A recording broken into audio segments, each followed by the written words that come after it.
This is Lega Football. An interview with the Sudtirol coach that's broken all the records. We are talking today to the coach of FC Sudtirol, Ivan Javorčić. Ivan, welcome. Thank you, David. Sudtirol is going into Serie B here in Italy. They've won the Serie C championship with Ivan at the helm. His tenure in just his first year as well, which is unbelievable. So I'm going to talk about a couple of statistics that you achieved this season. These are unbelievable numbers. 28 games undefeated streak. 18 games undefeated until Christmas. Then 10 more after Christmas. You had a 2-0 win over Triestina that confirmed this title for you. You beat Padova, coached by Massimo Oddo, by 5 points. You had the best defense in the whole country. And in the Europe either. And in Europe. Okay, well, there's a tick. Beautiful. That's the step that we made. And you conceded 9 goals and 29 clean sheets. And, yes, when you talk about it, it's really impressive. But the football is a game of everybody, It's not about one player or one coach. It's a very collective game. No, it's about collective mind. And how do you say it? Team effort. The team effort, yes. Collettivo in Italiano. A team effort. Yeah. So it's really impressive numbers. We conceded only 9 goals. I think because we have a great culture of work, discipline, the quality of players, and but not only in defense. When we have the ball, I think it is influenced by with the way we what we do when we take the ball. So our possession is one of the best. Our opponents have the less time to beat us. It's all about the complete game, total effort of the team and holistic approach. Well, you're a very modest coach. You lost twice in the season, and both were 1-0. What was it like to finally lose a game? It was a relief in a way. So people like to say it's all about big numbers, no? So when it arrived, it arrived. We were obviously not pleased with it, but it was anche a moment for restart, no? To be better, to even be angry because we lose the game. Even the loss is important because it makes you feel more humble, more respectable of what you did, so you can restart to do what you did before. In your time at Brescia, you played with the Filippini brothers, Giovanni Stroppa, yes. Daniele Bonera, Florin Raducioiu. Yes, great player.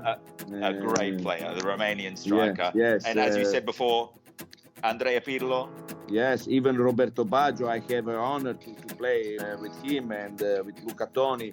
It was I had a really great luck and honor to play with such a great guys. They make history of football. So I learned a lot about them, and it was a great time. I've read some other interviews with you from some Italian journalists, and I've noticed that when you realized Roberto Baggio was in the dressing room, what were you thinking? I had the posters of Roberto Baggio in my room, so when I see him, I couldn't believe it. I was, how do you say, timoroso, no? I didn't know what to say, how to act. Once you get to know these guys, you become to realize that their greatness comes from their simplicity. We hope that you all enjoyed today's interview with the Sudtirol coach, Ivan Javorčić. It's been a pleasure, and we'll talk soon. My pleasure. Thank you very much, David. Grazie mille, veramente. Ti ringrazio, Ivan.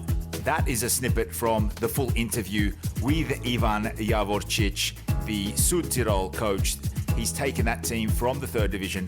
They're going to play in Serie B in 2022-23. And I will indeed post the link to the whole interview on Twitter. What I've got coming up next is another snippet from a podcast that I was invited onto. It's called the Forza Napoli Podcast. The host is Joe Fischetti. I recommend going to check out all of his content and brace yourselves for the big Italian anthem at the beginning.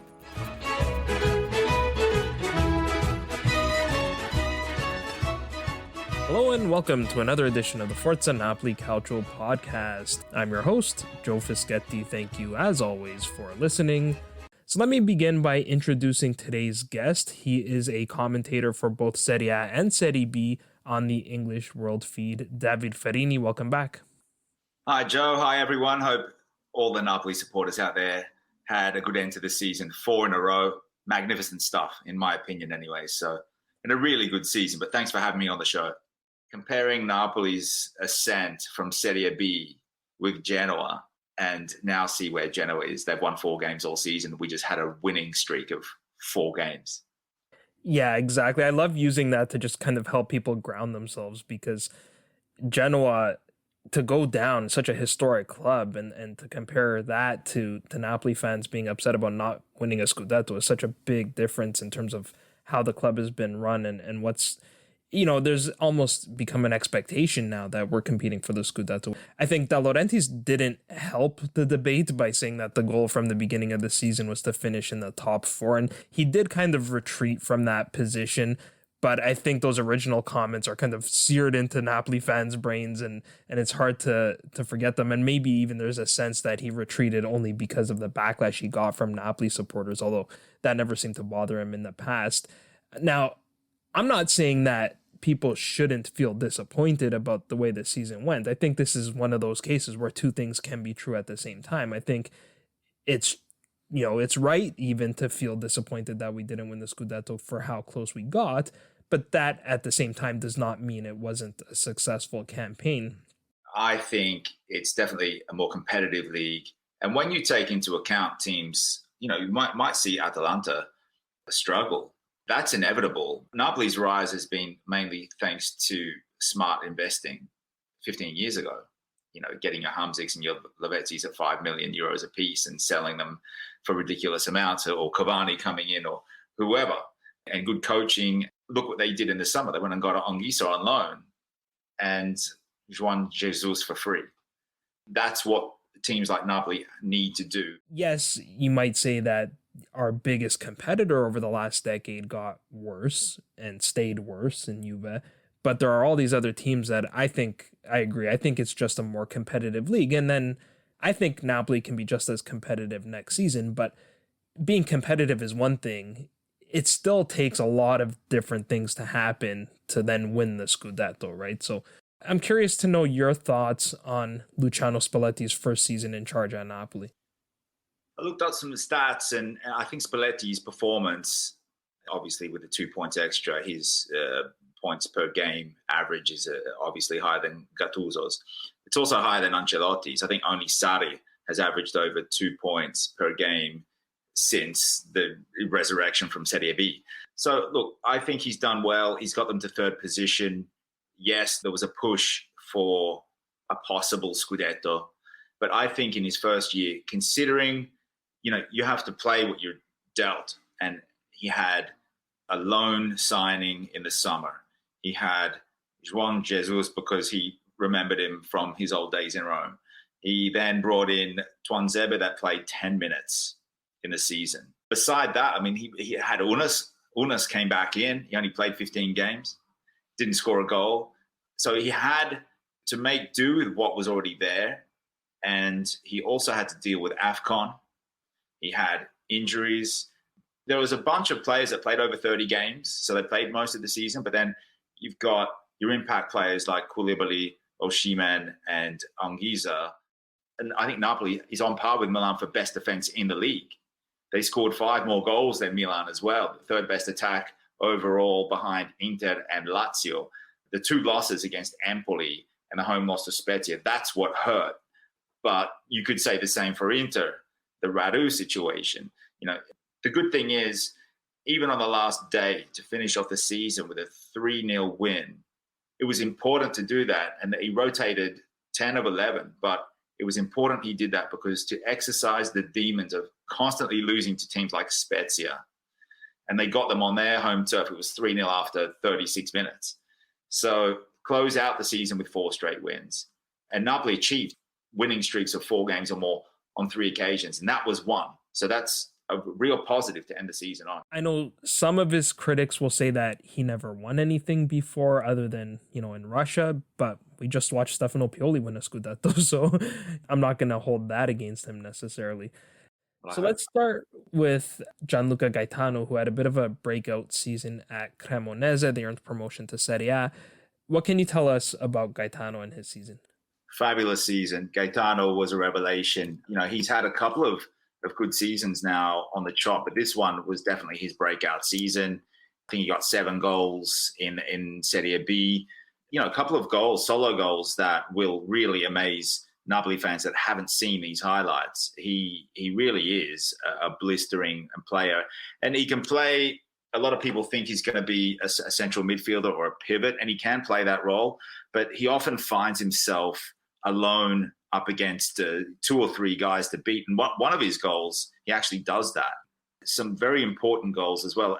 He also got a call up to the Italian under-21 team set up, which was good.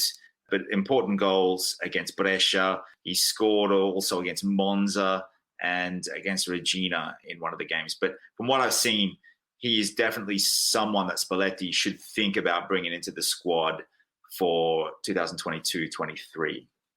Yeah, he seemed to heat up, especially in the second half of the season. He scored 5 goals and 3 assists in the final 13 rounds, and he won the Player of the Month award for April. So he definitely played a key role in helping Cremonese achieve promotion. Now, from what you've seen, do you think he's ready to play in Serie A to make that step up? I think he is, yeah. I think he's ready. He was one of 4 really classy Cremonese players to get them directly promoted. And for those who have been watching Serie B or following it, it has been really tight up there. And to beat teams like Monza and even Regina, who finished mid-table, but they were in contention for a while to make the top 8, or your Brescias, who did make the top 8, those are big goals and those are big moments. He, with Fagioli, who's on loan from Juventus to Cremonese, you got Zanimacchia there. All these players just gelled, and it's quite a young setup. Also, Carnesecchi is a Cremonese. Also, for those of you who don't know, Cremonese is coming up to Serie A next season. Pleasure, Joe. All the best for the summer, and keep up the great work. Love listening to your pods. And to all the Napoli fans, Forza Napoli. Champions League's coming, so reason to smile, reason to be optimistic. Absolutely. I'm looking forward to hearing that anthem again. Yeah, all Napoli fans are looking forward to hearing the Champions League anthem. And do remember to check out all of the Forza Napoli podcasts. Joe also tackles the Femminile for Napoli and also the Primavera, which he's just covered in the latest one at the end of May. So we're going to take you through the Serie C playoff final. It's going to be contested between Palermo and Padova. The 5th of June in Padova, then the 12th at the Renzo Barbera. Padova, coached by Massimo Odo, they've clinched a final spot after defeating Catanzaro in the semi-final 2-1 with goals from Curcio and Chirico. There are players of interest in this part of a lineup. Antonio Donnarumma, the brother of Gigi, the former AC Milan reserve keeper. Also Salvatore Monaco and Jacopo Desi, former Serie A players there. There's even a Ronaldo playing in midfield, 7 goals for the 32-year-old Brazilian who formerly played at Salernitana and Empoli. Nico Kerwin, son of former New Zealand rugby legend Sir John. He's up against Palermo, 4 goals for Nico. So led by Silvio Baldini, Palermo over 2 legs. They emphatically beat Feralpi Salò 4-0 on aggregate. Brunori, Floriano and Soleri in the first leg. Brunori again at the Renzo Barbera in the second leg. That's 28 goals for Matteo Brunori on loan from Juventus, the 27-year-old with Brazilian roots. So do make sure that you tune in for the 12th, at the very least, the second leg of the Serie C playoff final. All the fans and those involved with all levels of Italian calcio, we all need to keep the movement going in order to help promotion of the beautiful Italian game. It was my pleasure bringing you this broadcast. That's all from me, David Ferrini. This is Lega Football. And special thanks going out to Richard Hall, Emmett Gates, Ivan Javorčić and Joe Fischetti.